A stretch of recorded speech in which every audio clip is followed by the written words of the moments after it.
निर्जला एकादशी की आप सभी को हार्दिक शुभकामनाएं। श्रीमद् भागवत में भगवान श्री कृष्ण कहते हैं कि जब कोई व्यक्ति आध्यात्मिक उन्नति के लिए अपनी इच्छा से शारीरिक कष्ट उठाता है तो उसे हम तपस्या कहते हैं। इसमें महत्वपूर्ण बात है कि वह शारीरिक कष्ट होना चाहिए और हमारी इच्छा से होना चाहिए, जिसमें हमारी आध्यात्मिक उन्नति हो सके, और हमारे द्वारा की गई ऐसी तपस्या को हम उपवास कहते हैं। भक्ति में आगे बढ़ने के लिए हमें उपवास करना बहुत ही आवश्यक होता है, तभी हम भगवान से पूरी तरह जुड़ पाते हैं। और यह उपवास एकादशी व्रत के अलावा और कोई नहीं हो सकता है। भगवान को भी अपने बस में कर लेने वाला व्रत यदि कोई है तो वो एकादशी व्रत है और दूसरा कोई नहीं।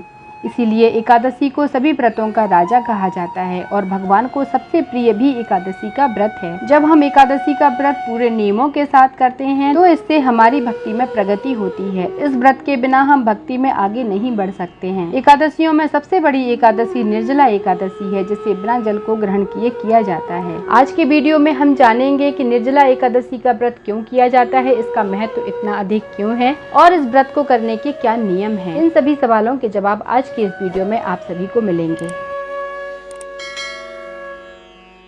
मनुष्य जीवन का सबसे बड़ा फल यही है कि उसे एकादशी का व्रत करने का सौभाग्य प्राप्त होता है। परम कल्याणकारी यह निर्जला एकादशी का व्रत हम सभी को करना चाहिए। एकादशी का व्रत भगवान नारायण को अत्यधिक प्रिय है। जो मनुष्य एकादशी का व्रत करता है सहज में ही वह इस भवसागर से पार हो जाता है। ज्येष्ठ मास में शुक्ल पक्ष की एकादशी को निर्जला एकादशी कहा जाता है। हमारे पुराणों में कहा गया है कि जो व्यक्ति 12 महीनों की एकादशी नहीं कर सकता है या 12 महीनों की एकादशी में से उसकी एक भी एकादशी भूल चूक से खंडित हो गई हो तो वह एक निर्जला एकादशी का व्रत रख ले तो उसे वर्ष की सभी एकादशियों का फल प्राप्त हो जाता है और उसकी जो एकादशी खंडित हुई है उसकी भी उसको क्षमा मिल जाती है। ज्येष्ठ मास अपने आप में एक तपस्या का महीना होता है, क्योंकि इस समय सूर्य पूरे तपस में होते हैं और ऐसी भयानक गर्मी में जो भी लोग सूर्योदय से अगले दिन के सूर्योदय तक जल भी ग्रहण नहीं करते हैं उसे 12 महीने की 24 एकादशियों का पूर्ण फल प्राप्त हो जाता है, क्योंकि ऐसा भगवान वेद व्यास जी ने भीम को बताया था। एक समय वेद व्यास जी सभी पांडवों के साथ सत्संग पर चर्चा कर रहे थे। उस समय भीम ने वेद व्यास जी से एक प्रश्न किया कि महाराज, जब भी एकादशी आती है तो मेरी माता भी व्रत रखती हैं और मेरे सभी भाई भी व्रत रखते हैं और ये सभी मुझसे भी एकादशी व्रत को रखने के लिए कहते हैं। तुम भी एकादशी का व्रत रख लो, तुम्हें भी रखना चाहिए एकादशी का व्रत। लेकिन प्रभु, मेरे उदर में वक्र नाम की अग्नि है जिससे मैं बिल्कुल भी भूखा नहीं रह सकता हूँ। ये प्रभु आपको पता है, मैं अपनी भूख से बहुत त्रस्त हूँ। मैं जप कर सकता हूँ, मैं तप कर सकता हूँ, मैं दान कर सकता हूँ, मैं यज्ञ हवन आदि सब कुछ कर सकता हूँ, लेकिन मैं भूखा नहीं रह सकता। मैं एक दिन तो क्या, एक समय भी अन्न ग्रहण किए बिना नहीं रह सकता हूँ। इसलिए प्रभु, मुझे कोई ऐसा उपाय बताइए कि मैं भी कोई व्रत रख पाऊँ जिससे मेरे भाइयों की तरह मेरा भी कल्याण हो सके। तब वेद व्यास जी ने भीम से कहा कि भीम, तुम ज्येष्ठ मास के शुक्ल पक्ष में जो निर्जला एकादशी आती है उसको बिना जल के पूर्ण करो। उसे सूर्योदय से सूर्योदय तक बिना जल के नियम पूर्वक रख लो, जिससे तुम्हें वर्ष की सभी 24 एकादशियों का पूर्ण फल प्राप्त होगा। तब भीम ने कहा, ठीक है प्रभु, एक एकादशी को तो मैं ये तपस्या कर सकता हूँ। इसलिए इस एकादशी का दूसरा नाम भीमसेनी एकादशी भी पड़ गया। जब भी हम एकादशी का व्रत रखते हैं तो हम कुछ नियमों का पालन करते हैं।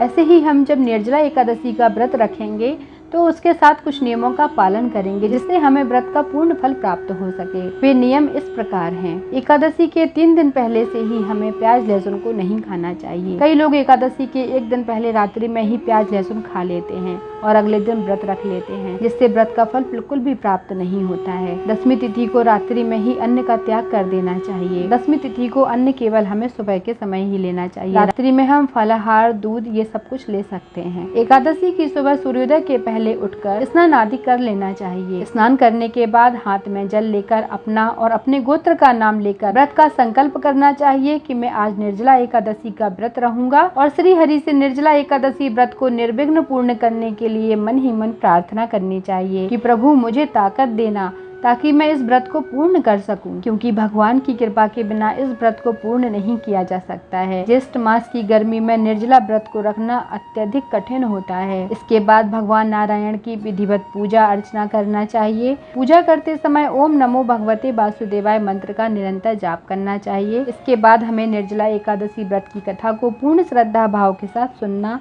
और पढ़ना चाहिए और दूसरों को भी सुनाना चाहिए, जिससे वो भी एकादशी के महात्म को जान सकें और वो भी आपके एकादशी व्रत से जुड़ सकें। पूजा करने के बाद जो सबसे विशेष बात है जिसका सभी को पालन करना चाहिए, पूर्ण ब्रह्मचर्य का पालन करें, झूठ नहीं बोलें, क्रोध नहीं करें, किसी का दिल न दुखाएं और रात्रि में जागरण भी अवश्य करना चाहिए। रात्रि में हमें भगवान शालिग्राम का पूजन करना चाहिए। जैसे शिवरात्रि में हम भोलेनाथ का पूजन बेलपत्र चढ़ाकर करते हैं, वैसे ही 4 पहर की पूजा तुलसी दल चढ़ाते हुए शालिग्राम भगवान की करना चाहिए। इसमें सबसे पहला पहर 8 बजे से 10 बजे तक का होता है, दूसरा पहर है 10 बजे से 12 बजे तक का, तीसरा पहर है 12 बजे से 2 बजे तक का, चौथा पहर है 2 बजे से 4 बजे तक का। के बाद ब्रह्म मुहूर्त प्रारंभ हो जाता है। इसमें हर एक पहर में भगवान का अभिषेक करना चाहिए, तुलसी दल में चंदन लगाकर भगवान को अर्पित करना चाहिए और जितना अधिक तुलसी की माला से भगवान का जाप कर सकें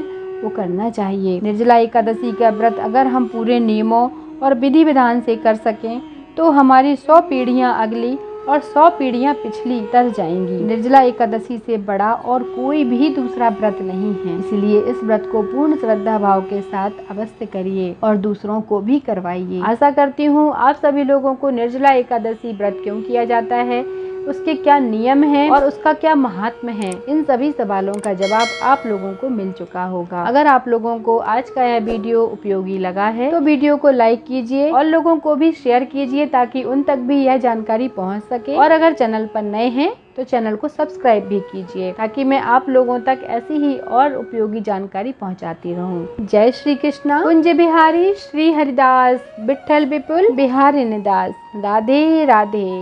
जय श्री कृष्णा।